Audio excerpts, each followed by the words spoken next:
வணக்கம்.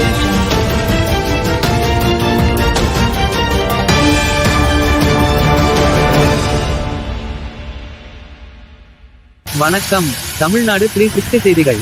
முதல்வர் போட்ட உத்தரவு. உடனே நாகைக்கு விரைந்து வந்த அமைச்சர் அன்பில் மகேஷ். நாகை மாவட்டத்தில் கனமழை காரணமாக மக்கள் நிவாரண முகாம்களில் தங்க வைக்கப்பட்டுள்ளனர். நாகை மாவட்ட பொறுப்பு அமைச்சர் அன்பில் மகேஷ் பொய்யாமொழியை உடனடியாக நாகை செல்லுமாறு முதல்வர் ஸ்டாலின் அறிவுறுத்தியதை அடுத்து அவர் நாகப்பட்டினம் விரைந்து வந்தார். வங்கக்கடலில் உருவாகியுள்ள குறைந்த காற்றழுத்த தாழ்வு நிலை தீவிரமடைந்து தற்போது ஆழ்ந்த காற்றழுத்த தாழ்வு மண்டலமாக உருவெடுத்துள்ளது. இது இன்று மாலை புயலாக வலுப்பெறக்கூடும் என வானிலை ஆய்வு மையம் தெரிவித்துள்ளது. இந்த புயலுக்கு ஃபெங்கல் என பெயர் சூட்டப்பட்டுள்ளது. இந்த புயல் சனிக்கிழமை அன்று கரையை கடக்கும் என எதிர்பார்க்கப்படுகிறது. டெல்டா மாவட்டங்களில் மிக கனமழை பெய்யக்கூடும் என வானிலை ஆய்வு மையம் எச்சரிக்கை விடுத்துள்ளதுனால் இதன் காரணமாக நாகை மாவட்ட மீனவர்கள் கடலுக்கு செல்ல மீன்வளத்துறை அதிகாரிகள் தடை விதித்துள்ளனர். ஆழ்ந்த காற்றழுத்த தாழ்வு மண்டலம் புயலாக வலுப்பெற உள்ளதன் காரணமாக கடலில் கடும் அலை சீற்றம் மற்றும் இடி மின்னல் ஏற்படக்கூடும் என்பதால் மீனவர்கள் யாரும் கடலுக்கு செல்லவில்லை.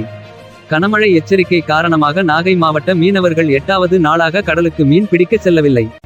அக்கரைப்பேட்டை, கீச்சாங்குப்பம், கல்லார், நம்பியார் நகர், வேதாரண்யம், கோடியக்கரை உள்ளிட்ட 27 மீனவ கிராமங்களைச் சேர்ந்த 3000க்கும் மேற்பட்ட விசைப்படகுகள் மற்றும் ஃபயர் படகுகள் பாதுகாப்பாக கரையில் நிறுத்தி வைக்கப்பட்டுள்ளன. மேலும் கனமழை காரணமாக பாதிக்கப்பட்ட மக்கள் முகாம்களில் தங்க வைக்கப்பட்டுள்ளனர். அவர்களுக்கு உணவு உள்ளிட்ட அடிப்படை தேவைகள் செய்யப்பட்டுள்ளன. ரெட் அலர்ட் விடுக்கப்பட்டுள்ள நிலையில் மக்கள் பாதுகாப்பாக இருக்கும்படி அறிவுறுத்தப்பட்டுள்ளனர். நாகப்பட்டினம் பாப்பாகோயில் ஊராட்சி நரியங்குடி கிராமத்தில் உள்ள தொடக்க பள்ளியில் அமைக்கப்பட்டுள்ள முகாமில் மக்கள் தங்க வைக்கப்பட்டுள்ள மக்களை பள்ளி கல்வித்துறை அமைச்சர் அன்பில் மகேஷ் பொய்யாமொழி நேரில் பார்வையிட்டு ஆய்வு செய்தார். அப்போது அங்குள்ள மக்களிடம் உணவின் தரம், அவர்களுக்கு அடிப்படை தேவைகளை பற்றி கேட்டறிந்தார். மாவட்ட ஆட்சியர் ஆகாஷ், தமிழ்நாடு மீன் வளர்ச்சி கழக தலைவர் கௌதமன், சட்டமன்ற உறுப்பினர் நாகை மாலி ஆகியோர் உடன் இருந்தனர்.